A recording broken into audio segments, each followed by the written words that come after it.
것은 이 사람들만 위함이 아니요 또 그들의 말로 말미암아 나를 믿는 사람들도 위함이니 아버지여 아버지께서 내 안에 내가 아버지 안에 있는 것 같이 그들도 다 하나가 되어 우리 안에 있게 하사 세상으로 아버지께서 나를 보내신 것을 믿게 하옵소서. 내게 주신 영광을 내가 그들에게 주었사오니 이는 우리가 하나가 된 것 같이 그들도 하나가 되게 하려 함이니이다. 아멘. 기도하겠습니다. 사랑과 은혜의 하나님 아버지, 참으로 감사드립니다. 하나님, 올 한 해도 돌아보면 모든 것이 하나님의 은혜였음을 고백하게 됩니다. 하나님, 우리는 순간순간 불평불만하지만 사실은 하나님의 은혜로 감사밖에 할 수 없는 그런 존재임을 깨닫게 됩니다. 지금까지 우리를 지켜주셨듯이 앞으로도 더욱 하나님이 우리를 보호하시고 지켜주실 줄 믿고 늘 감사하는 우리들의 삶이 되어질 수 있도록 축복하여 주시옵소서. 하나님, 오늘 이 시간에도 하나님의 말씀을 통해 우리 영혼이 깨어나게 하시고 마음이 새로워지게 하시고 육신의 모든 질병이 치유되게 하여 주시옵소서. 감사드리며 예수님 이름으로 기도드리옵나이다. 아멘. 오늘 본문을 통해 교회의 신비라는 제목으로 말씀을 증거하겠습니다.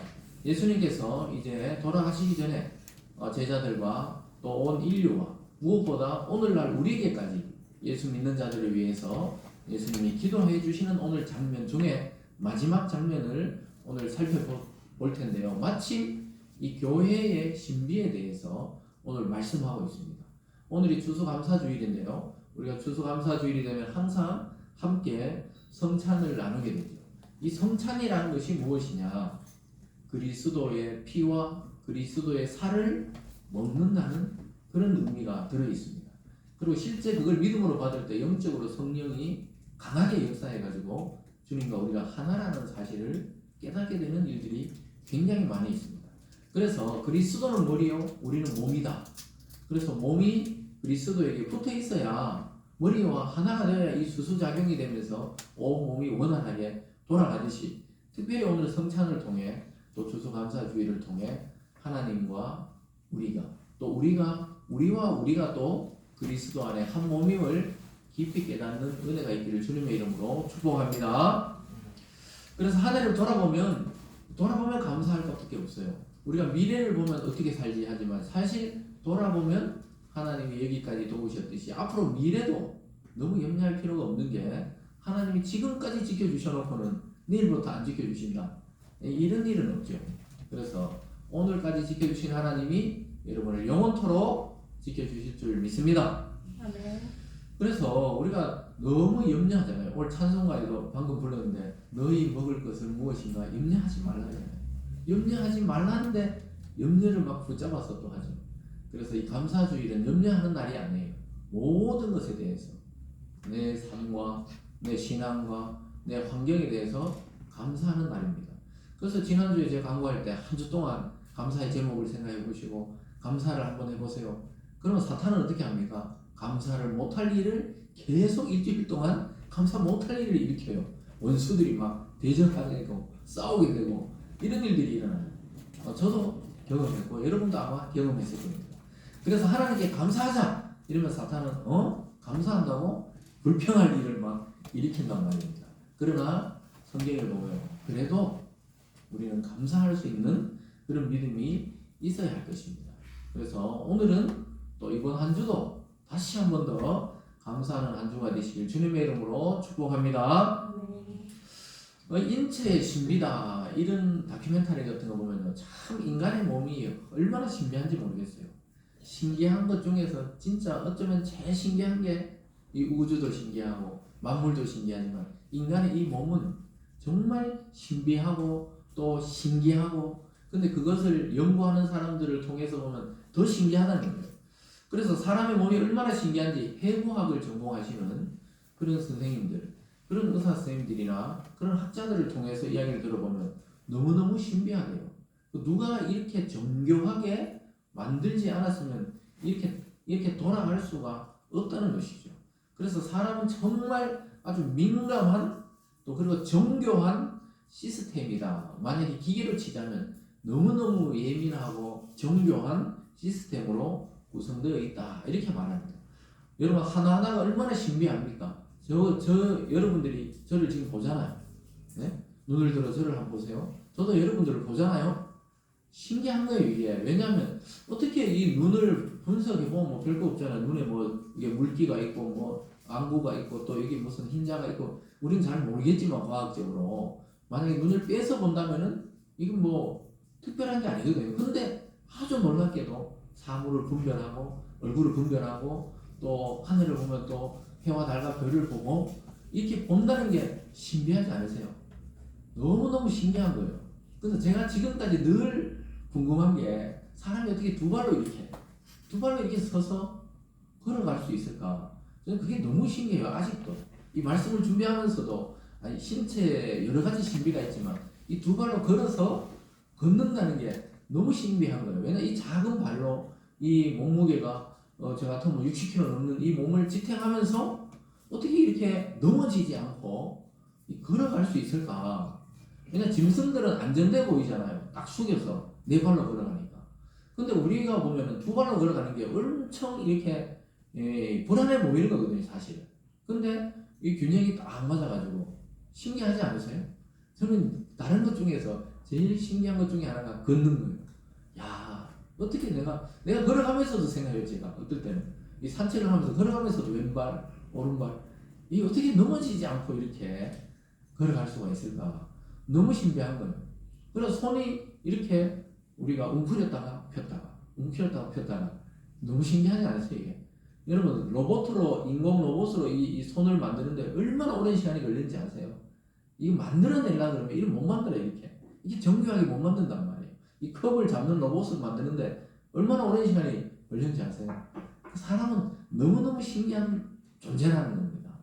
그리고 이 겉모습을 분해해보면 뭐 아무것도 없잖아요. 그냥 고기 덩어리, 또 뼈 얼마, 또 신경, 근육, 또 뇌도 그렇잖아요. 생각이라는 것이 얼마나 신기해요. 뇌라는 것을 드러내보면 그냥 이 껍질 같은 이 단단한 뼈가 있고 그 안에 그냥 이렇게 보면 내장 같은 그런 이렇게 속에 있단 말이에요. 근데 그게 어떻게 작용을 해서 여러분이 지금 듣는 게 이해가 되고 또 생각을 하고 또 꿈도 꾸고 너무 신기하지 않으세요? 정말 이 아침에 감탄하는 겁니까? 너무 이걸 생각하면 생각할수록 신기한 거예요. 그래서 사람이 어떻게 생각을 해서 마이크를 만들고 컵을 만들고 책을 이렇게 얇게 만들어가지고 성경이 66권이 이 한강으로 들어가서 우리에게 전해지고 뭐 이런 걸 생각하면은 너무 감사하고 너무 신비롭다는 거예요. 근데 그걸 하나로 뭐라 그래요? 몸이라 그래요. 몸. 우리 전체를 그냥 하나로 몸이라 그러잖아요. 그걸 하나하나 분해해보면은 너무 신기한데 그냥 합쳐서 몸 이러듯이 성경은 우리 그리스도인의 공동체 이 교회를 그리스도의 몸이라 그랬단 말이에요. 그래서 얼마나 신비하겠어요. 저와 여러분도 다르고 여러분과 여러분이 다르고 각자 다른 사람이 그리스도의 몸으로 딱 연합되어 있다는 겁니다. 이게 그리스도가 우리에게 주신 이 교회의 신비예요. 그래서 교회는 각자 독립적으로 이렇게 살아가지만 영적으로는 한 몸으로 딱 구성되어 있기 때문에 교회 내에서는 아기들이나 어른들이나 또 아픈 자나 건강한 자나 또 남자나 여자나 차별 없이 한 몸으로 또 연합되어 있다는 겁니다. 그래서 교회는 쓸데없는 사람이 한 명도 없어요. 모든 사람이 필요해요. 우리가 볼 때 우리는 아직 아주 큰 공동체는 아니지만 큰 교회 가보면 아주 똑똑한 분들도 있거든요. 자기 성향하고 다르기도 하고 저 참 불편하네. 근데 그분도 하나님이 필요해서 그 공동체에 같이 몸으로 붙여놓은 거예요. 우리가 어떻게 입만 있겠습니까? 배설하는 기관도 있어야 되고 또 듣는 것도 있어야 되고 또 손은 바짝바짝 씻지만 발은 또 하루 종일 씻지 못하고 걸어다니잖아요. 발에는 냄새가 나잖아요. 그렇다고 잘라낼 수 있습니까? 그 몸이잖아요. 그래서 어떤 존재도 이 교회로 오는 어떤 생명도 다 소중하다는 것을 보여주고 있습니다. 그래서 교회 공동체에서는 남이 없어요. 남이. 예수님도 내 이웃을 내 몸같이 사랑하라는 이유가 그것입니다. 우리 교회 안에서 이웃은 누굽니까? 내 옆에 앉아있는 뭐 부부일 수도 있고 또 서로 성도일 수도 있고 이 전부 한 몸이라는 거예요. 그래서 교회의 지체들은 아주 개성이 강하지만 그리스도라는 머리 안에서 한 몸으로 연합되어 있다고 오늘 본문에서 또 주님이 기도하는 그 내용 중에도 나타나고 있습니다. 그래서 예수님의 소원이 뭐냐? 너희가 하나가 되는 게 하나님, 이들이 하나가 되는 게 내 소원입니다. 이렇게 오늘 기도를 마무리하고 있다는 거예요. 그만큼 반대로 생각해 보면은 어떤 사람들이 모여 하나가 된다는 것이 어렵다는 것을 또 보여줍니다. 그래서 사탄은 늘 인간 세계에 분열을 주고 주님은 항상 인간들끼리 연합하고 또 화평하기를 원한다는 것이죠. 그래서 저와 여러분은 성도 한 사람 한 사람은 굉장히 이 신비하고 귀중한 존재예요. 또 중요한 것은 그 한 사람의 영향으로 교회 전체가 선한 영향을 받을 수도 있고, 또 아니면은 어떤 악한 마음을 먹고 있으면 그 한 사람으로 교회 전체가 어려움을 겪을 수도 있는 것이 이 그리스도의 몸인 교회라는 것입니다. 그래서 오늘 여러분 말씀을 통해서 오늘 대제사장이 되어서 우리 대신 하나님께 기도하시는 예수님의 모습을 통해 나의 위치를 확인하고 우리 교회의 위치를 확인하고 또 이 세상의 교회 관계를 확인하면서 여러분의 큰 은혜 받는 이 시간이 되기를 주님의 이름으로 축복합니다. 오늘 첫 번째로 예수님께서 교회는 하나다, 또 하나 되라 이렇게 말씀하셨습니다. 예배 때마다 우리는 하나님과 함께 지금 예배를 드리는 거예요. 지금 눈으로 볼 때는 우리끼리 지금 이 공간 안에 들어와 있는 것 같지만 영적으로는 하늘의 천군과 천사와 성령으로는 주님과 하나님이 이곳에 함께 하나가 되어서 예배를 드리는 것입니다. 그래서 여러분 오늘 이 시간 주님이 저와 여러분과 우리와 함께 하는 줄 믿음으로 받으시기를 바랍니다. 아멘. 그래서 그래야 의미가 있는 거예요. 아니면 아무 의미가 없는 그냥 일반적인 모임, 무슨 그죠? 로타리, 라이온스 이런 클럽 그런 모임밖에 안 되는 거예요. 근데 교회는 또 한 분, 보이지 않는 한 분이 있는 거예요. 우리 새벽 말씀에 다니엘의 세 친구들이 불구덩이에 떨어졌을 때 그 느부갓네살이 쳐다보니까 아니 그 안에 3명을 분명히 던져 넣었는데 4명이 왔다 갔다 하는데 그 마지막 한 명은 신의 아들과 같다 이런 표현을 써요. 그것이 바로 주님이 그들을 보호하고 그 불구덩이 속에서도 함께 있다는 것을 말합니다. 그래서 오늘 이 예배 가운데도 주님이 좌정하시고 우리와 함께 하고 있다는 사실입니다. 이것이 교회의 신비입니다. 신비. 사람들은 왜 교인들은 자꾸 모여서 예배드리고 기도하고 또 말씀을 나눌까? 그리스도가 거기에 함께 오시기 때문입니다. 그래서 우리가 하나님의 말씀과 기도로 하나가 될 때 이미 우리 곁에 주님이 계십니다. 그래서 이것을 경험하는 공동체가 교회예요. 매주마다 또는 매일 묵상할 때마다 하나님과 그리스도의 살아계심을 경험하는 것이 우리가 소위 말하는 우리 마음의 영적 부흥을 경험하는 거예요. 여러분 영적 부흥이 뭘까? 날마다 그리스도를 내 마음으로 경험하는 것을 말합니다. 그런 사람은 침체가 없어요. 날마다 그냥 하나님께 태양빛을 받듯이 날마다 하나님께 은혜를 받아서 이 부흥이란 것이 마음속에 넘치기 때문에 기쁨과 행복과 즐거움이 마음속으로부터 계속 넘쳐나는 것입니다. 그래서 이 능력을 상실해버리면 성도와 교회로서의 이 생명력을 잃어버리는 거예요. 그러니까 성도는 생명력이 있어야 돼요. 교회도 생명력이 있어야 돼요. 막 거대한데 생명력이 없다. 그럼 그거 막 치우기가 힘들잖아요. 오히려 작은데도 막 생명력이 넘치면은 그러면은 그 관심이 가고 또 그 사람 옆에 가고 싶고 이런 것이죠. 아이들이 어떻습니까? 아이들은 자기 전까지 생명력이 넘쳐요. 좀 자라라, 좀 자라 해도 안 자고 막 에너지가 넘치잖아요. 그러니까 그런 것 같이 우리가 영적 부흥이라는 거, 우리 마음속에 하나님이 임재한다는 게 바로 그런 것입니다. 괜히 기쁨이 넘쳐요. 괜히 그냥 뭔가 하고 싶은 의욕이 드는 것입니다. 그래서 어떤 대가를 치르더라도 교회는 하나님의 말씀과 기도로 각각 성도들이 영적 부흥이 일어나도록 계속 기도하고 말씀을 막 끊임없이 전달해야 되는 것입니다. 다른 방법으로는 그렇게 될 수 있다는 것이 없어요. 오직 말씀과 기도로 성령이 각 개인에게 역사할 때 이런 일이 일어나는 것입니다. 그래서 주님은 목숨을 걸고 하나 되라 그래요. 하나 되라. 가정에서도 부부가 하나 되고 부모와 자식이 하나 되어야 돼. 계속 이 싸움 어떻게 돼요? 남보다 못하게 됩니다. 상당히 이 아주 독특한 것이 뭐냐면은 이 가족은 하나가 되면 참 사랑이 넘치고 행복한데 뭔가 갈등이 시작되면 어떻게 됩니까? 참 남보다도 불편한 거예요. 그래서 뭐 형제간에도 안 보게 되고 뭐 자녀도 뭐 부모를 안 보게 되고 이런 일들이 왜 일어납니까? 그게 하나가 되는 것에 집중하지 못하는 일이 되는 거예요. 근데 어떻게 교회는 그럼 하나가 되느냐? 이 세상에는 하나 될 수 없는 구조예요. 왜냐 인간이 타락하고 죄가 들어왔기 때문에 서로가 서로의 중심으로 생각하니까 하나가 안 되는 거예요. 근데 예수님이 말씀합니다. 말씀을 통해 성령을 통해 하나로 이어질 수 있다고 말씀하고 있어요. 그래서 그리스도 밖에 있을 때 가정과 그리스도를 안에 있을 때 가정은 완전히 달라져요. 똑같은 가족이었는데 예수 같이 믿고 바라보는 것과 안 믿을 때 서로 살아가는 방식이 다르다는 것을 알게 됩니다. 그래서 우리는 그리스도 안에서 가정을 세워나갈 때 또 교회도 그렇게 세워나갈 때 하나가 될 수가 있는 것입니다. 그래서 어떻게 하나 될 수 있냐? 말씀과 기도예요. 왜 말씀이 그렇게 중요하냐면 예수님이 이 땅에 왔을 때 요한이 태초에 말씀이 계셨다. 이 말씀이 하나님과 함께 계셨으니 이 말씀은 곧 하나님이다. 그러니까 예수님을 하나님인데 하나님의 말씀이라고도 이렇게 비유했던 것입니다.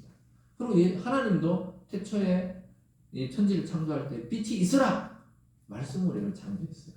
그래서 처음 창조도 말씀이고 예수 믿고 두 번째 이 새 창조도 말씀으로 사람은 새롭게 될 수 있다는 겁니다. 다른 방식으로는 사람이 새롭게 되거나 거듭날 수 없어요. 인간은 자기 본의로 다 생각하기 때문에 절대로 하나 될 수 없는데 하나님의 말씀을 듣고 성령을 받으면 그리스도를 머리로 성도들이 딱 하나가 되는 것입니다. 그래서 남녀노소 인종을 불문하고 크리스찬 하면 딱 하나가 되는 것이죠. 여러분 이 말씀을 우리에게도 그대로 적용되는 거예요. 예수님은 제자들에게만 하는 게 아니고 오늘 20절에 이렇게 말씀하고 있어요. 내가 비옵는 것은 이 사람들만 위함이 아니요 또 그들로 말로 말미암아 나를 믿는 사람들도 위함이니. 그래서 여기 있는 제자들만 위하는 것이 아닙니다. 하나님께 지금 기도하시면서 그들의 말, 즉 제자들이 복음을 전해서 그 말을 믿는 앞으로 오고 오는 많은 성도들을 위해서도 내가 지금 기도하고 있습니다. 오늘날 저와 여러분들을 위해서 예수님이 이미 2000년 전에 기도를 하고 계시는 중이에요. 그리고 지금도 하늘 보좌 우편에서 우리를 위해 기도하시는 분이 누구냐? 예수 그리스도입니다. 지금 예수님 어디 계신다고요? 하늘 보좌 우편에 앉아서 우리를 계속 격려하고 계속 힘을 내라 그러고 끝까지 천국 올 때까지 믿음을 잃지 말라 그러고 계속 건강을 잃지 말라 그러고 계속 힘을 쏟고 기도하시는 분이 누구냐? 예수 그리스도입니다. 이때도 그랬고 지금도 그렇고 그래서 저와 여러분을 위해서 기도하는 또 다른 존재가 누구냐? 예수 그리스도라는 사실입니다. 믿습니까? 그래서 예수님은 정말로 하나 되면 어떻게 되냐? 폭발적인 영적 부흥이 온다. 이렇게 말씀하고 있습니다. 그래서 서로 막 보고 싶어집니다. 또 교회 가야 되나? 누구 때문에 난 못 가겠는데. 이런 게 아니고 또 가고 싶어집니다. 또 오고 싶어져요. 또 막 사랑하고 싶어집니다. 야, 또 그분 오시는 거 안 오시는 거 막 그렇게 돼요. 그 목회자만 그런 게 아니고 성도끼리도 막 오실란가 안 오실란가 이 기다려지는 거예요. 그래서 그 사랑을 이 가슴에 품고 있기 때문에 또 평일날 우리가 세상 속에 살잖아요. 거기서 또 사랑을 전달하면서 살아가는 그런 참 성도의 삶을 살게 되는 것입니다. 그래서 세상이 먼저 알아봐요. 우리가 막 서로 사랑이 넘치는 사람, 야, 저 사람 옆에 가면 참 사랑이 넘친다, 격려가 넘친다, 위로가 되더라, 웃음이 넘친다. 근데 어떤 사람은 아직 피해야 되겠다, 멀리 해야 되겠다. 뭐 이래 되면 안 되잖아요. 그렇지만 이 교회마다도 그런 색깔이 있어요. 그래서 뭔가 사랑에 깊이 빠지면 표가 나잖아요. 여러분도 지나가다가 왜 이렇게 걸어가다 보면은 참 사랑하는 그 젊은 20대들 이렇게 보면은 막 팔짱을 팍 끼고 막 걸어가고 막 서로 이렇게 쳐다보면서 그냥 앞을 봐야 되는데 자꾸 이 얼굴을 쳐다보면서 걸어가잖아요. 그러면 사랑 이 운전하다가 그렇게 딱 보면은 아유 둘이 참 사랑에 빠졌구나. 그럼 계속 쳐다보잖아요. 팔을 막 그냥 손잡은 데는 막 꽉 끼고 이렇게 가는 거 보면은 야 참 20대들이 참 저렇게 사랑에 빠졌구나. 이렇게 누가 봐도 표가 나잖아요. 사랑에 빠지면. 교회도 그런 거예요. 하나님도 우리가 사랑하고 우리가 우리끼리 깊이 사랑을 이해하게 될 때 거기에 가고 싶은 거예요. 우리가 어떤 모임에 가면 매력적인 모임들이 있잖아요. 아, 나 저 모임에 가입하고 싶다. 나 저기에 가보고 싶다. 그런 것처럼 자꾸 하나님의 사랑에 대해서 우리가 이해하고 넓어지고 높아지면 어떻게 되냐? 사람 모이게 되어 있어요. 억지로 막 끌어모으는 게 아니고 모이게 되고 또 보고 싶어지고 그렇게 되는 겁니다. 그래서 막 사랑할 때는 뭐 입가에 밥풀이 묻어도 떼주잖아요. 떼가 어떻게 합니까? 자기 또 먹어요. 떼가 그 사람 주는 게 아니고 그 막 커피 먹다가 막 이렇게 거품 묻고 이러면 어떻게 돼요? 또 티슈 짜가 막 닦아주고 이럽니다. 이 사랑에 빠진 거죠. 근데 어떻게 돼요? 계속 이렇게 있다 보면 나중 되면 자꾸 흘리고 뭉치면 와 자꾸 이게 지금 밥을 흘리나 그래서 이렇게 이야기하지만은 제 이야기를 이야기한 건 아닙니다. 근데 그러니까 근데 희한하게 있잖아요. 40대 자꾸 이래 되고 50대 되면 나도 모르게 밥 먹다가 흐르더라고요.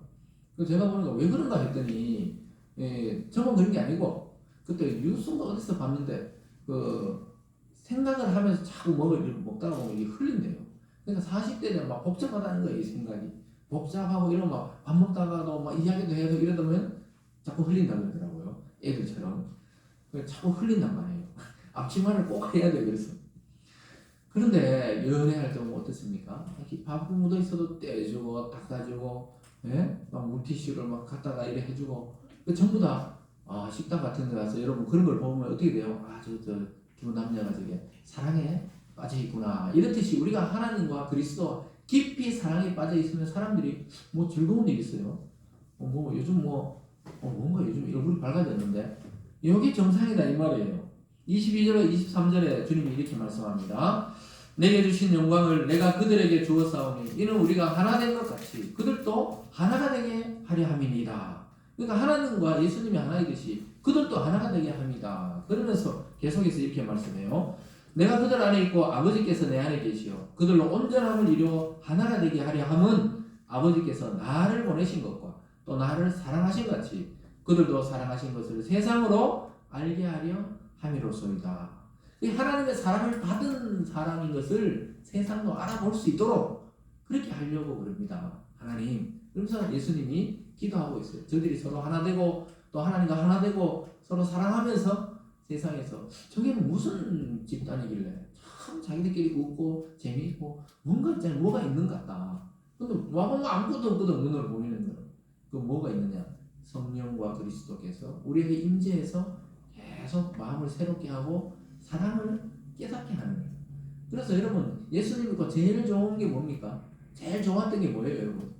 저는 하나님 나를 사랑하신다는 사실을 깨닫고 이해하고 그걸 믿게 되었을 때 참 좋더라고요. 하나님 나를 사랑했구나. 내가 이렇게 소위 말해서 막 엉뚱하게 일을 하고 주님을 마음을 아프게 해도 야 하나님은 나를 사랑하셨었구나. 그럴 때 막 감동이 나오는 거죠. 막 눈물을 흘리고 싶어 흘리는 게 아니고 너무 감동스러우니까.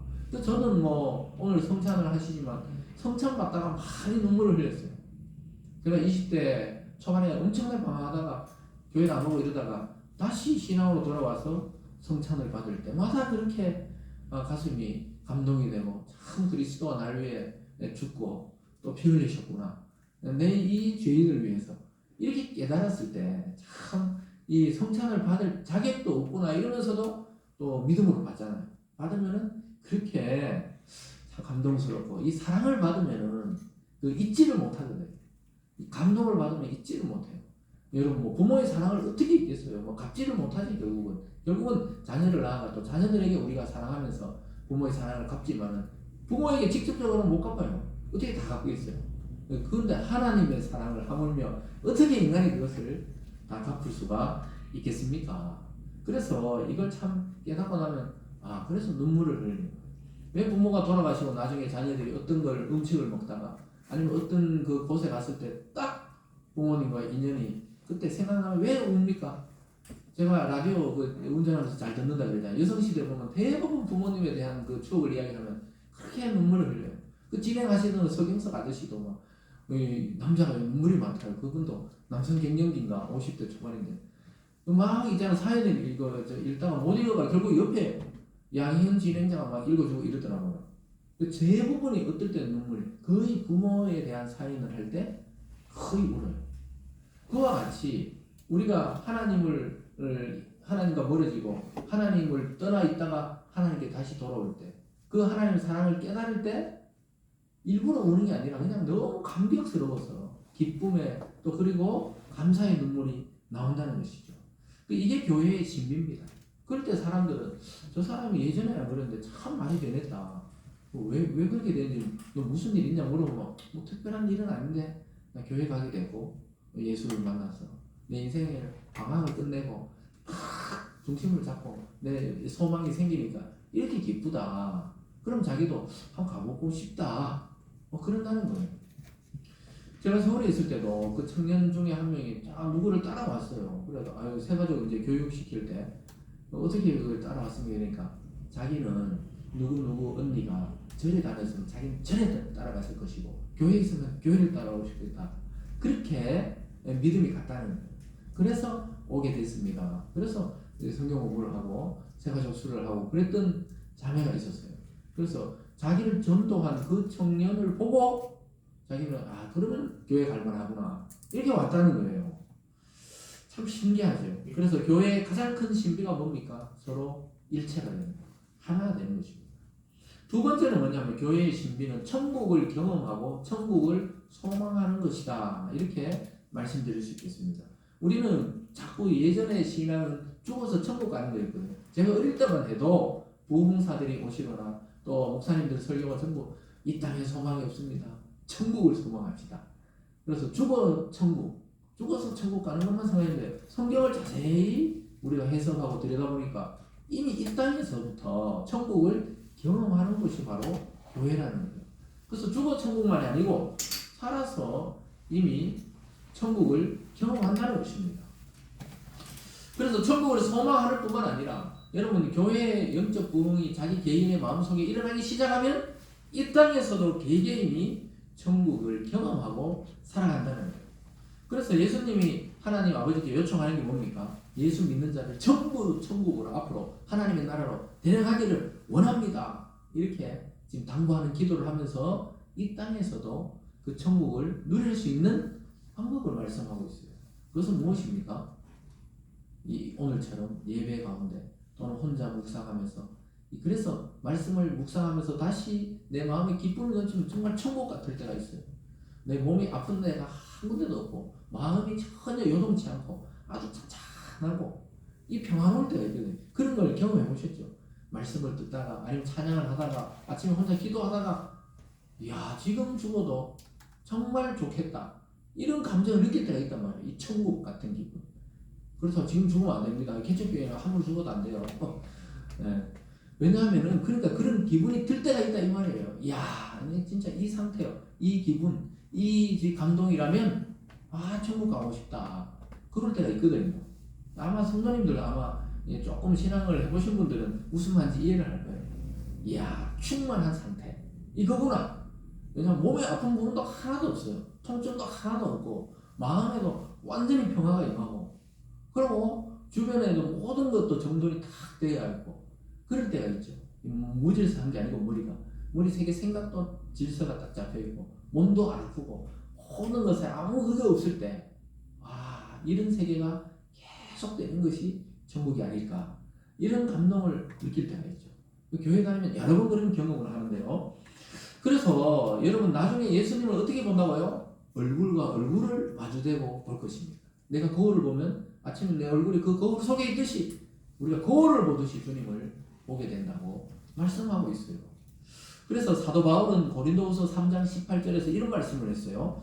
우리가 다 수건을 벗은 얼굴로 거울을 보는 것 같이 주의 영광을 보며 그와 같은 형상으로 변화하여 영광에서 영광에 이르니 곧 주의 영으로 말미암음이니라. 그 성령을 통해서 우리가 주님의 몸과 같이 변한다는 것이 부활의 몸으로 우리도 변해서 부활하신 주님을 우리도 부활해서 얼굴을 맞대면서 영광에서 영광에 이른다. 이 말이 뭘까요? 이 번역해 놓으니까 어렵죠. 영광에서 영광이다. 그 말은 계속해서 영광스러운 삶을 살게 된다는 것입니다. 믿음에서 믿음에 이른다면 계속 믿음으로 산다는 거예요. 그래서 천국은 어떤 세계입니까? 영광이 지속적으로 계속 이루어지는 세계입니다. 여기서는 영광이 없잖아요. 우리가 유명한 사람도 아니고 누가 존중해 주는 것도 아니고 누가 인기가 있는 것도 아닌데 영광이 없죠. 근데 천국에서는 이미 이 땅에서부터 여러분은 지금 영광에서 영광으로 앞으로 이르게 될 줄 믿습니다.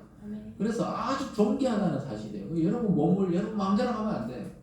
여러분 생명을 귀하게 여겨야 돼요. 건강 관리도 하고 생각도 관리하고 마음도 관리하고 이렇게 하나님 주신 이 몸을 잘 이렇게 다듬을 필요가 있어요. 그래서 영원히 죽지 않는 몸으로 영광스러운 몸으로 영원히 살게 된다는 거예요.